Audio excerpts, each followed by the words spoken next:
welcome to this edition of Chamber Chatter. We're here at Shanahans Bakery. Actually, we're in the back where all the action takes place with Colin Shanahan, and we're going to learn all about his business. So, Colin, tell me a little bit about the history of the business. Okay. Just briefly. We'll be here 45 years. Awesome. Coming this Saturday. And it was previously a bakery. My dad worked here. We had moved back to Ireland. This is back in like '69, and we were over there for about a year, and things didn't work out. So we came back, and this place had gone bankrupt in the meantime. So my dad bought the bakery in '69. That's when we opened. A couple of years later, he bought the building. The guy who used to be a bakery and a cleaners here, and he retired, sold it to my dad, and we've been here ever since. About 10 years ago. My mom was not doing well. My dad wanted to kick back, so we decided to sell the place. And I went to work at a restaurant for 3 years down in Hamilton, Rats. And I was there for 3 years. And the person who bought it was a novice at it. And even if you know what you're doing in this business, it's not easy. So they made it about a year, and they failed. So we took it back. And where I was working, I thought I would take a step back and have a regular job. It didn't turn out to be that. I felt like I was running their place. Oh, okay. So that was 6-7 days a week, and I was like, if I'm going to do this for somebody else, maybe I'll just go back and take over the bakery again. We were strictly a bakery for many years, but back in those days, small town bakeries were popular. It was before supermarkets upscaled everything. There was like two up the end of the road. There was Princess in East Brunswick, which was a fabulous bakery, and Mickey's Donut Land. They're all gone. I'm the only one left. You've survived. I survived because I've evolved. I started doing food because that's a daily business. Bakery is more holiday to holiday. When Christmas comes, I got Patty's Day coming up. That's when everybody comes back. A lot of people just come here on those holidays, so I need something to survive the rest of the time. So I started doing pizza and sandwiches.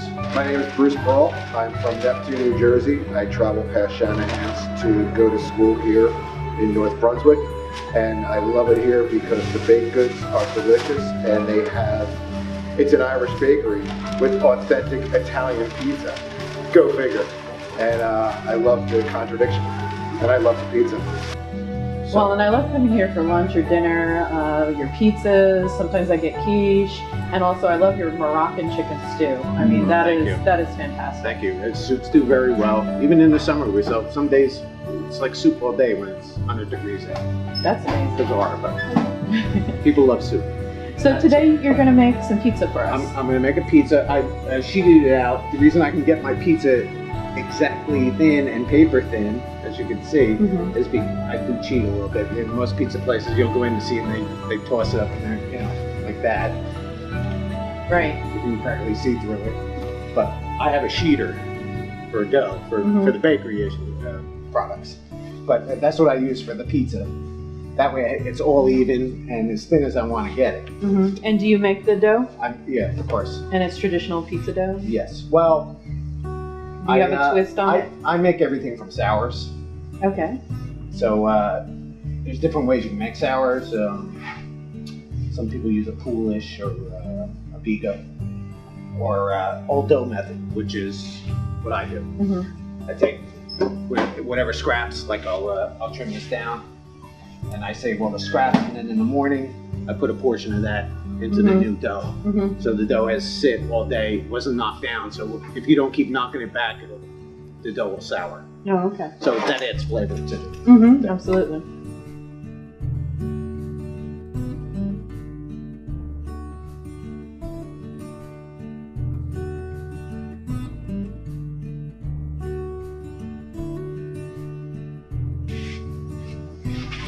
Done. Oh, that was easy. These are actually bagel boards. Oh, okay.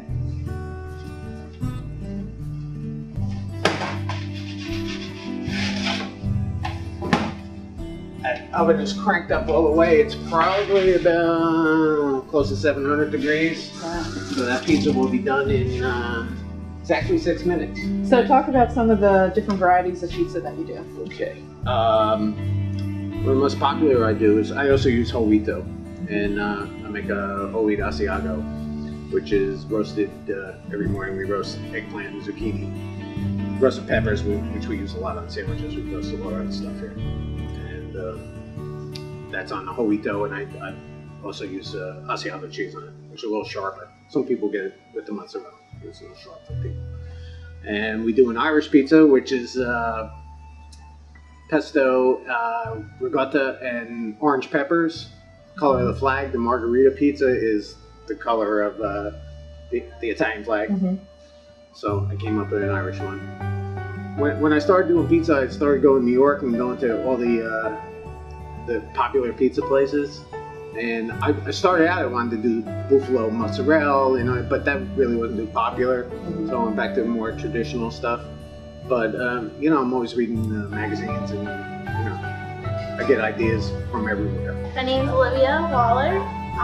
Been working here for about 4 or 5 months now, and I really love it here. It's a really easygoing environment. Like, no one's like constantly like, I guess, everything. The family's great. Everyone's really nice, so I like it. And what are some of the most popular items that you see the customers buying or asking for? A lot soda bread for sure. Some days are just like everyone's like here and I can't even see the back wall. So we mentioned St. Patty's Day is coming up, and you're known obviously for your Irish soda bread. Yes. Do you have anything else that you're going to be doing special? Will you be doing an Irish stew or anything like that? Well, I will make some corned beef and we'll do some sandwiches. But really, my time is so used up with trying to stay ahead on the soda bread. Mm-hmm. Because if you've ever been here, then it's like they're lined up at the door, and as fast as it comes out of the oven, we sell it. Right. And years ago, we used to do a lot more when we were on the other side. I had twice the oven space, so we could churn it out a lot faster. And I had more help then too. My dad's 84 now. He still comes down to help me. Oh, nice. But he's. And I see your mom from time to time. Yes. And my brother's a musician. He's always frees up his time to come in and help me. Oh, that's and nice. has every year for years. And without him, he's the best. Oh, that's terrific. He always comes through for me. Does your daughter still work here? She comes in, she does my books for me, helps out, but she went to law school. Oh, nice. And is working full time now. She's a deputy attorney general. Oh, wow. Very impressive. So, yes, I'm very proud of her.